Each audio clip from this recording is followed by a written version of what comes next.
Hi, friends. Thanks for joining us. Trying to be calm, positive, have a good time going into week 16 of CFL action. Don't forget to help us out. Smash that subscribe button. Helps get the word out, helps grow the channel. Benny, where can they find us on social media? Aren't we always calm? Positive? Not the past season. Yeah, no. No. You can find us at Ray Benny Sports. We're on Twitter, Facebook, Instagram, TikTok. Check us out also on Reddit and Discord. And don't forget to leave us a rating on your favorite podcast provider. And don't forget to check out our show sponsor, Fahrenheit Airbrushing. Stand out on the ice, pavement, field, or in the stands with a custom airbrushed helmet, goalie mask, or any kind of project. A local Manitoba business with affordable solutions. Check out Fahrenheit Airbrushing on Facebook or call them at 204-891-7431. Yeah, and don't forget to tell them that Ray and Benny sent you. Heck yeah, let's get right. Talking about being negative, I would like, I've been real super Negatron like this whole season, and it kind of sucks just because I care so much about this team. But I should apologize to specifically like Jake Thomas for continuously bringing up his name unfairly. Man, I've never played professional football. This dude lasted so long. He's the longest reigning bomber. I should show a lot more respect, and I do apologize. It's just hard being so negative and then getting into nitpicking things, and then I sound like an asshole because I'm calling out someone who's going to be a bomber great. So I should sincerely apologize about that. It's definitely tough for sure because you want to criticize, but sometimes, yeah. It's tough.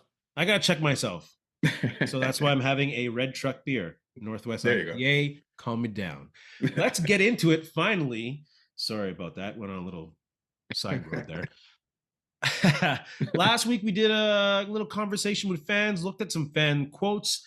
Did the same thing this week when we were talking about QB trade scenarios. Thanks for all your comments online. Probably one of the most popular online threads, especially on Facebook, which we went to, both of us this time, for all the quotes. So thanks y'all for following Ray and Benny on Facebook. If you haven't, do that. But what's one of the quotes you chose from Facebook about the bomber trade scenario, whether you disagree with it, agree with it, or maybe it's just entertaining? You know what? Now that I think about it, look at it, both of mine weren't actually trade scenarios. That's okay. But they were comments on that thread, and I got a chuckle out of this one, and It has nothing to do with guy playing at all, but this is from Kyle on Facebook, and on that thread, it says, Michael Bishop begins to stir on his couch, and I got a good chuckle out of that one. Like Michael Bishop had that arm when he was in Winnipeg. Nothing really went well for him for the most part while he was here, but yeah, I got a chuckle out of that one. I think that was on the bomber trade QB trade scenario one. Yeah. Oh, it was. Yes, for sure. I got it out of there, but I'm just like, now I'm realizing they're not trade ones, but still, it's about that. And that's such a good one. Like people were saying Uncle Rico and some other bomber greats. Like did Jim Zorn, did his name come up? Like, I can't remember. I'm pretty sure I saw Dieter on there. Oh, yeah. Like, come on. It's getting rough. One of the Facebook quotes that I have from Rick, and actually a really good quote and something that calmed me down this week. Last time I looked, Bombers had the same 3 QBs that took them to the Cup. Just need a healthy Zach Collaros come playoffs. So thanks for the comment, Rick. And I actually do agree with some of that statement. Without a doubt, they are the same 3. And they're a strong argument that they can bring them to the Cup again. Am I going to put money on it? No. Why? Well, Zach Collaros is a year older. Having probably one of his least successful seasons since he's been a Bomber since 2019. I'm not saying that's all his fault. O-line coaching a factor as well. It also seems like Streveler has regressed. It seems like, I don't know. Again, play calling, all that stuff in the room, we don't know. And past 3 Grey Cups, Collaros hasn't been at his best. So I kind of disagree with the statement, but I like the hope and optimism. And yes, it is the 3 that brought them there. Yeah, the one thing about Collaros too this year is the injuries are piling up this year, right? He's definitely missed more than he did last year. I mean, he took some big hits even last year, but it's definitely the injuries are piling up this year where he's missing games or getting knocked out of games compared to last year. And one of the things I was reading today, I mean, the offense is pretty similar stats wise to last year, right? But I think the other problem is, and I knew Zach was throwing a lot of interceptions last year, but I think the interceptions and the turnovers now are turning into points the other way. Whereas Yeah, last very good year, point. the defense limited those. They weren't necessarily in our end, and it's making it tough. Like we didn't even talk about it, but Streveler's first pass last game was an interception that ended up getting for a touchdown, like a first pass of the game. And you're already putting a D in a bind. Like you're not even giving him a chance to breathe, kind of thing. So, yeah, like you say, Zach's getting a little bit older, and it's not as crisp, and they're not using Brady Oliveira enough like they did last year. There's a reason why he was the MOP last year, right? What's your next quote? Mine's from John, also from Facebook. And it again, not a trade thing, but it's like, why not give Wilson a shot? And I agree with that. And we were calling for that last game and hoping to see it even this game. We don't know yet if Zach's going to play or not. He was Yeah. limited today, so who knows? Maybe he's got a chance. But if at the same time, if he's out, why not give Wilson that shot? There's no way. Like, I get it.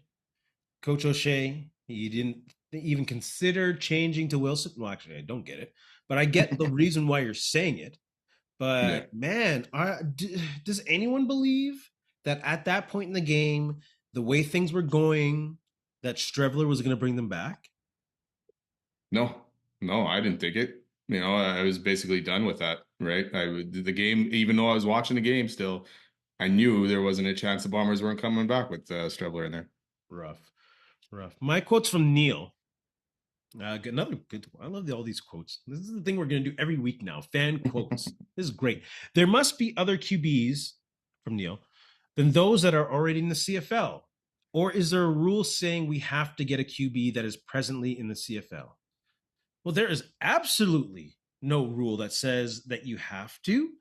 I think at this point, the Bombers should be, their scouting department, whatever state that is in, should be scouring the earth for QB talent that they could possibly bring in next year or now.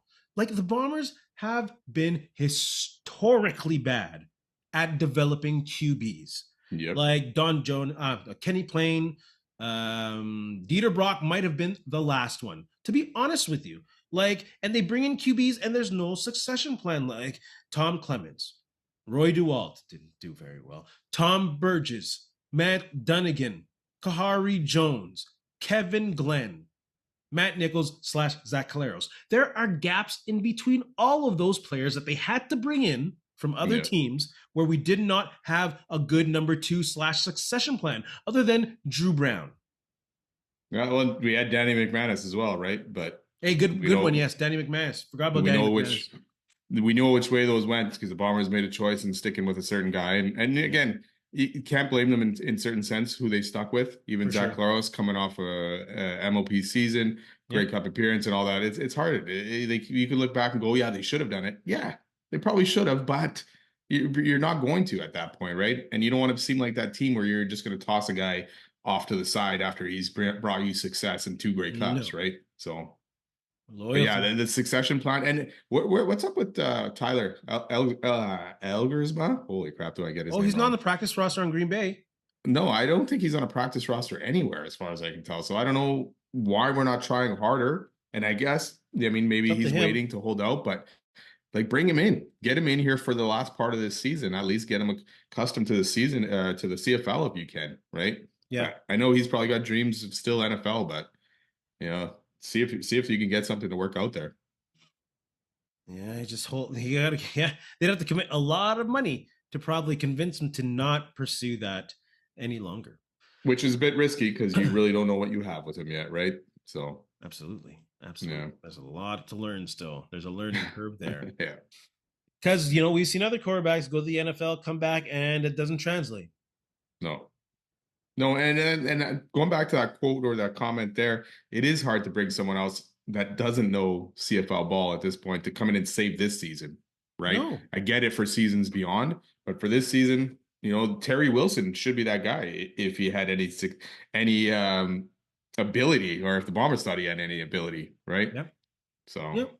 And the thing is, a lot of the terminology offensively and defensively is the same across the league. Like, come on, everyone works for almost every team. Like, Yeah. obviously, I'm exaggerating, but everyone communicates. There's terminology that just is across the board, CFL recognizable.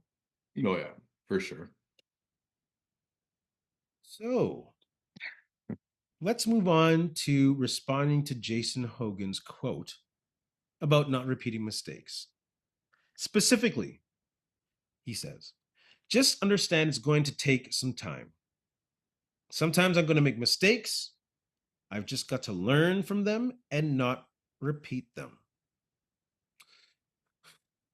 Well, like you saw me online post that if he does not want to repeat mistakes, why does he continuously not feed Oliveira in the second half?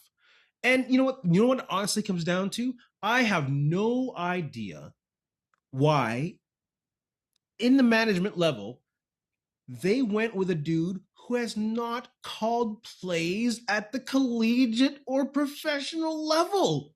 And you're trying to win a Grey Cup at home.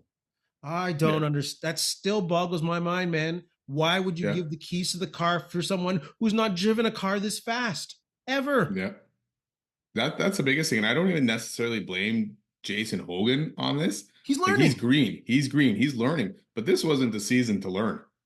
Next season could have been that season to learn. Yes. Right? Or another season. This wasn't it. This was a year to go all in, push your chips all in and go for it. You had the Grey Cup at home, and that thing was selling out no matter what. It's gonna sell out, right? Yep. Fans were gonna go. Bomber fans were buying those tickets already. So yeah, maybe you didn't have to worry about that, but you should have made the effort to go for it and not have this guy the weight put on his shoulders to do this, right? Because Yep. this is not a learning season at all. So to me, I don't like that, and I don't blame Hogan. I mean, he's struggling, and of course, then you got the pressure. You're reading the press, and I like it was Ed Tate in that article who puts in there. It's a job that can have armchair quarterbacks raving about your handiwork. Sorry, 1 week, which was the Bombers season opener, right? Yep. And then cursing your name the next. Basically, we've been cursing his name since that home opener. Absolutely. Right? We were raving about him after that first game against BC, again with Streveler as your quarterback. Yeah. We thought, okay, this is going to work out well. But since then, I don't know what he has learned from there. And like I said, the stats are pretty much the same or close to last year. Like the Bombers are in the same spot league wide, almost as they were last year with Buck Pierce at the helm. The one that got me is the Bombers are first in rushing per game, 117 yards, 0.6 yards per game. And that's with Brady only getting, and I know it's a full team the yardage for everything, but that's only with Brady getting 12 carries per game. Yep.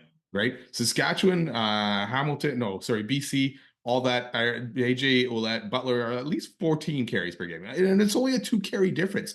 But over the course of a season, that adds up. Those guys are way more carries than Brady Oliveira, even though Brady Oliveira leads the league at a 5.6 carry per yard per average. Exactly. So what you're saying is, what you said was, why aren't they using him late in this game in the second half? That's where I get at Jason Hogan, because why aren't you using the best player on the field consistently throughout the game? And is Coach O'Shea so hands off to let this guy learn that he's not in his ear? And by the middle of the third quarter, being, we have the reigning MOP, maybe put the ball in his hands. Yeah. Right. I mean, and Hogan's been here for a while. Jarius Jackson is still kind of new. And as far as I know, he's the quarterback coach. Is he not, Jarius Jackson? Correct. Right. So he's not necessarily telling him, hey, you should be running the ball here. And he's probably not that it's not the same dynamic as, say, Richie Hall and Jordan Younger was. Yes. Whereas Jordan Younger in that first year was probably leaning on Richie Hall, and Richie Hall was saying, hey, you should do this this situation, right? And Jarius Jackson, yes, he has more experience, but he's not the guru that kind of Richie Hall was for Hogan to lean on, but it's just like you probably needed someone there, at least that Hogan could lean on in this situation, be like, hey man, I'm struggling with this kind of stuff. What can I do here? But yeah, there was nothing there, no support for him from what I could tell. He does have someone to lean on, and he has an office in the building, and his name is Jarius Jackson. But what's the dynamic there, right? nonsense. Jarius Jackson, yes, he's been in the league longer than Hogan, but he hasn't been coaching offensively. Like he was in Edmonton, yes, he was the offensive coordinator, but how much years of experience? He doesn't have the Richie Hall type of experience. Jarius Jackson was a quarterback in this league for years and years and Yeah, years on many different franchises with many different offensive coordinators. This dude gets plays called in his ear on the daily and yeah. practices on the daily and has to know what everyone's job is on the line as a quarterback Well, for something years and something is years. not working out there in that dynamic then because either Hogan is not leaning on him or listening to him or Yes. what. I don't know, but it's frustrating to know that if you have that option, why aren't you using it? Yep. Let's move on to this week with actually a good matchup for the Bombers. They match up well with the Ottawa Red Blacks, and they need this win, but it's in Ottawa. So let's look at the Bomber blueprint. What do they need to do, offense, defense, special teams, to get out of there with a win? What do you got for offense? Probably the same thing we've been repeating. For one, the O line has to play well. If it's Streveler in there, Zach Larlos in there, whichever, the O line needs a very good game. They need to protect that quarterback. And obviously, hey, we got to get Brady involved early and Brady involved late. He needs at least 20 carries or 20 touches in this game. It's simple as that. For us, it's as simple as that, right? And then involve your wide receivers that have been playing well. Claricius, Wheatfall, get these guys going. I know Yes. since Ontario Wilson has come back, they've kind of ignored those guys a little bit, but you got to get them involved in this game and trust in those guys that they can get the job done as well. Make Ottawa worry about those four receivers and not just Wilson or Dembski. I think they got to convert on second down. Ottawa gives up the highest average yards on first down at 6.1 yards. That means teams are consistently at second and mid or second and short. But Ottawa, I think, on second down, allowing teams to get that first down, they're 47%. So they're no joke. So use a hurry up offense early. Kick their ass. Beat them down with a heavy set. Like, how many times did we see the Bombers use the QB option where he puts the ball in the belly and maybe takes it and goes the other side? Or an option where he goes on the off the tackle, and then you have maybe Brady Oliveira going there and maybe pitch it out or something like that. They got to be creative with this running game, and they got to use the hurry up. Like, fine, you use it last game with 2 minutes left, but use it at the beginning. Get them off pace, catch Ottawa off guard, and get those first downs. Yeah, you're gonna have to hit some deep balls too, because you got to keep that Ottawa defense honest, right? Because we saw that, like we talked about, the hurry up offense was all short passes for Streveler, and the teams will give him that, especially late in the game. But you have to make them honest and hit those shots downfield. Brother, we know that option is not available too much with Streveler. And we saw it, though, in the first game. He hit guys deep in the end zone, in the back of the end zone and the corner route. You know what? Maybe what was different in week 1 than these past couple games that Streveler has started, maybe they had a slimmer playbook. Maybe there weren't too many options. Maybe they really leaned on the running game and set up what they had in the past with that. Because those deep balls were in areas where Bombers, for sure, they would have ran the ball. Yeah. Like, come on, man. Why am I seeing this? I'm a know-nothing fan, bro. Why? See, I tried to I got to calm down again. Yeah, we got to get positive again. I got to calm down again. But yeah, please use a hurry up and use a heavy set. Beat the hell out of Ottawa's defense. Speaking of defense, I made a joke earlier on Twitter, kind of a joke about Jordan Younger being diplomatic about what he said about the defense needs to get turnovers to match the up. Like, no, you don't really. You did your job. Yeah. And maybe kind of underhandedly, he's saying, hey, offense, don't turn the ball over, which is sound advice. But defense, I think they got to get to Dustin Crum early and often. And maybe those will cause the turnovers because Ottawa's offensive line is not very good in QB protection. Like, please don't do the 3-man rush again. Please don't do that. Send 4 at least, because this is your opportunity. And what's his name is out? Stanback is out, right? Yeah. So you got a good Canadian running back that put like 90 plus yards on Calgary, but This is an opportunity with that weapon stand back out to really put the pressure on Crum. Do we know for sure if it's Crum or Brown? Is Brown gonna go for sure? I don't. I mean, he was backup last game, but I mean, Crum's coming off 2 straight games against BC where he put up 300 yards. Like Crum personally, has gone. Those numbers. yeah, Here's the numbers: 88 for 113, 78% since he entered the game against Winnipeg a few weeks ago. 1,010 yards, 4 TDs to 0 interceptions. Good luck with those turnovers. yeah, I would almost rather play Doug Brown, right? Or Doug Brown, Drew Brown. Well, me too, Doug Brown, quarterback. I wish Doug Brown was a sure. quarterback over there. Much love, great lineman, but Drew Brown. I'd rather face almost Drew Brown than Dustin Crum because Crum's been a bomber killer, right? yes, We saw in the comeback, what was last season or the season before, 2 or years whatever it ago was. in Ottawa. Yeah, and then this season where he almost brought them back. And like you say, never mind the 300 yards in the last 2 games that he's thrown. He has run for 50 plus Yep. in both of those games, and I think over 60 in one of them. So I'm worried about him, and you're saying this 4-man rush, but at the same time, you're gonna probably have to leave some kind of spy in there to keep an eye on Crum as well. Kyrie Wilson. Yeah, to make sure that he does not run when there's nothing there and get those first downs. So the Bombers are really. This is going to be a tough game for the defense because you have to be aware of that running ability, and yeah, somehow he's all of a sudden tossing that ball like a seasoned veteran. Yeah, like I don't think we can. The Bombers aren't good enough at this point where we can call it a trap game. But there is a difference in record where it could still be a trap game.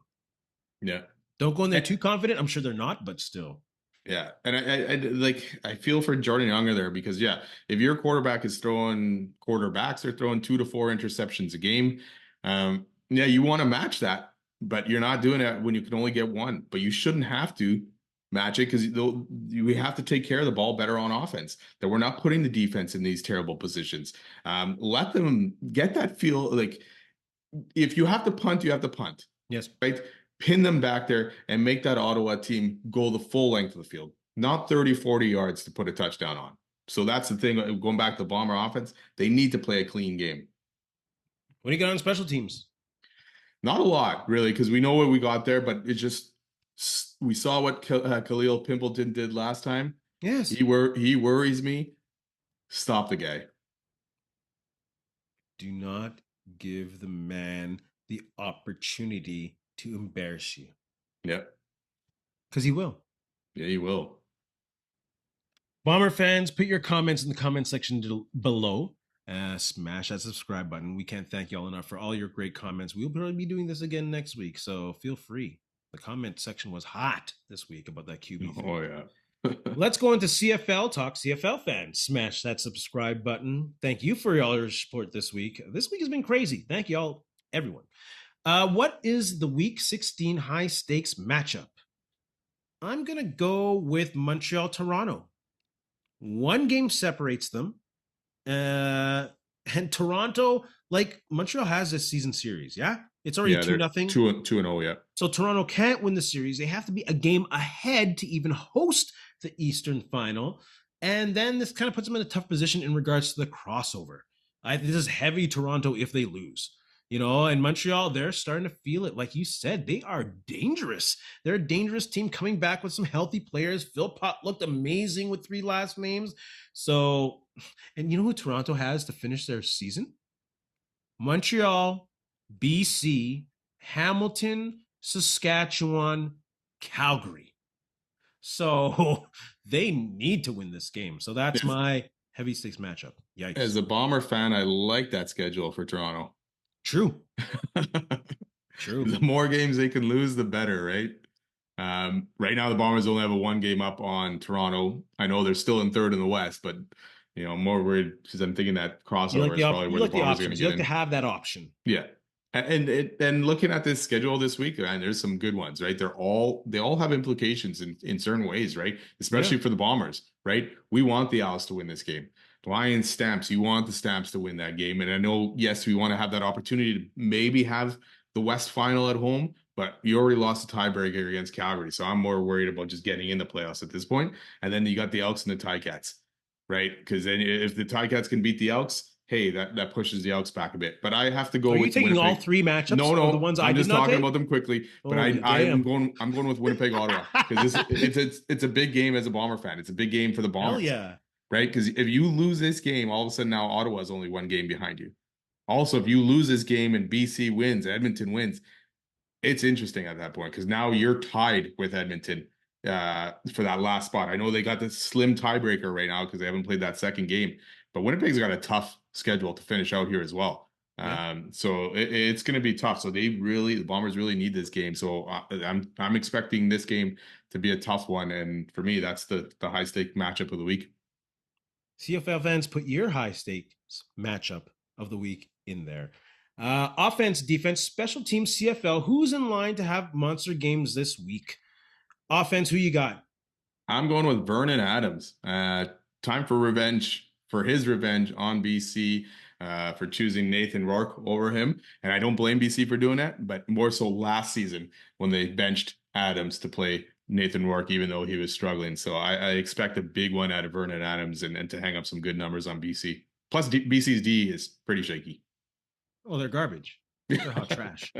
But Betts is getting hot in sacks. 4 sacks last week. I'm going to go offense Justin Rankin. I think he'll go nuts on Hamilton. They are horrible against the run, worst in the league, and this guy is just an offensive machine, not just running the ball, but catching the ball. I think it is a great possibility for him to hit 200 yards. Let's move on to defense. I'm going to go with Adeyemi from Montreal. I think he's in line to have a solid game. Toronto allows the most sacks in the league in the CFL. Or he's co-leader now with what's his name? Adeyemi's co-leader with Betts. We just talked about that crazy game. So I think the opportunities will be there, especially with the new quarterback Doge or Dogie or whatever. So I think he'll add some tallies, maybe 2 sacks. Good week for him.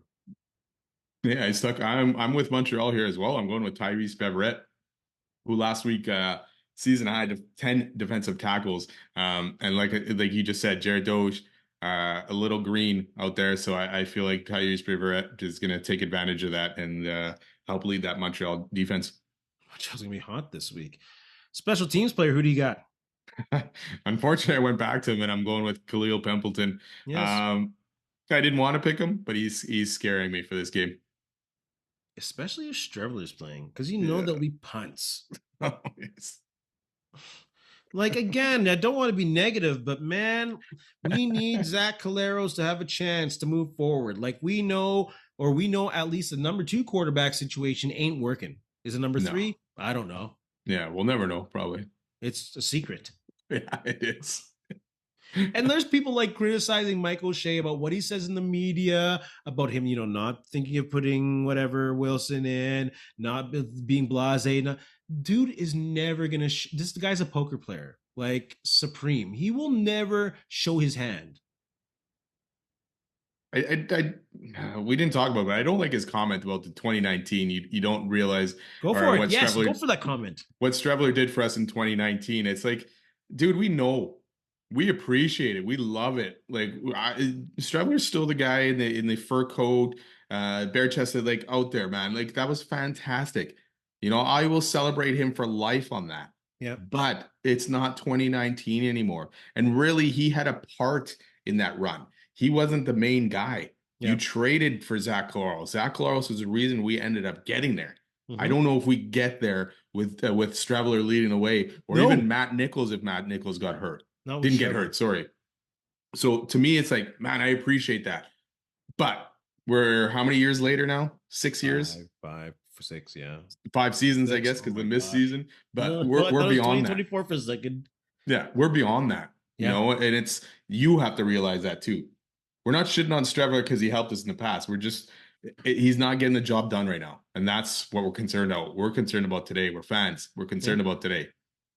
Well, the opportunity was there in 2019. He did get a start or 2. Yeah, and he got hurt, right? I mean, his ankle was busted. That's right. So, yes. Like he played on that.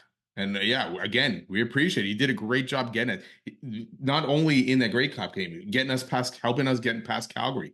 right? Yeah. It was a combined effort just to get down there. We're never going to forget that, No. No. And but we talked about that the past couple weeks, that this guy has the ability to get guys going. He is a leader, but it's not that isn't right now translating into the numbers they need to win. no, and it's more of a limited role where he can do that, right? He's not doing that over the course of a game, 2 games, 3 games, right? You're going to have your ups and downs with Streveler. Yep. But as a part-time role, yeah, fantastic. Let's go into week 16 predictions with some scores. Montreal, Toronto. I got Montreal 25, Toronto 13. Montreal might be starting to peak at the right time, and Toronto unfortunately lost their MOP candidate quarterback, Arbuckle, to injury at the worst possible time. So Montreal 25, Toronto 13.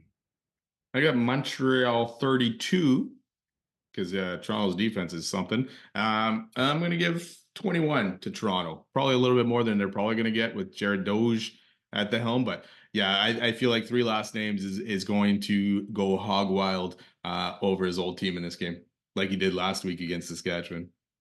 BC Calgary, who do you got? I got the Stamps 28-17. I think the Stamps, and no James Butler for BC either. I think the Stamps D will cause enough havoc for Nathan Rourke to kind of limit that offense. I got Calgary 33, BC 27. I think BC does have still a good passing game that they can lean on. I don't even know who their backup running back is. Should have looked into that one. But yeah. Calgary might come out slow due to the bye, but they'll warm up and they'll win at home. Winnipeg 25, Ottawa 27. Winnipeg venturing to Ottawa, which Streveler does not have me excited. I will change this in a second to Winnipeg 33, Ottawa 27 if Caleros is there. But I think O'Shea's patience will be tested. And if they do lose, it's either they turn it around or they stay the course and we watch with anxiety. That's more than one sentence. Sorry, brother. Yeah, that was a few. Paragraph. Man, our scores are close in this one. I got Ottawa 28, Winnipeg 24. And I feel like this time Ottawa won't need a crumb back to win this game because I don't think I'd ever really say this, but I'm kind of worried about Crum in this game and him taking advantage of that D. Again, with Bombers historically, they've not groomed a quarterback, and they haven't been lately good against backup quarterbacks. Yes, that too. Yes. Who do you got at Edmonton, Hamilton to finish off CFL Week 16? Well, I got a good outcome here for the Bombers, at least. I got the Ticats 26, Edmonton 18. Yeah, I think Hamilton will get the job done, and they'll get one step closer, and they may even get that spot where they'll clinch a playoff spot soon. I think this might be the only one we don't have the same result. I got Edmonton 33, Hamilton 28. Like I mentioned earlier, I think Justin Rankin goes nuts, 200 yards, maybe a couple TDs. And I think due to last game, Fajardo, who is actually usually pretty decent at protecting the ball, I think that'll be the focus this week, establishing the running game. And I think due to that, they beat Hamilton's ass, 33-28. CFL fans, put your scores below, put your comments below. If we're wrong, tell us. We don't mind that. Put the comments in all social media. We can't thank y'all enough for such a great week of interactive conversation, whatever you call it. Yep. Benny, what do you have to say to our friends? You know what? Again, thanks a lot for listening. Don't forget to subscribe and follow, and go Bombers go. And in the words of Ed Whalen, because it's still Cowtown. Man, I'm missing my Bomber season tickets. I know they're not doing well, and they're not playing home this week, but I miss that. I miss the building behind you. So in the meantime, in between time, that's it. Another edition of Ray and Benny Talk Sports. Hey, friends and neighbors, don't forget to check us out online on Facebook, TikTok, Instagram, and Twitter at Ray Benny Sports. And don't forget to check out our YouTube channel. Leave a like, leave a comment, tell us what you think.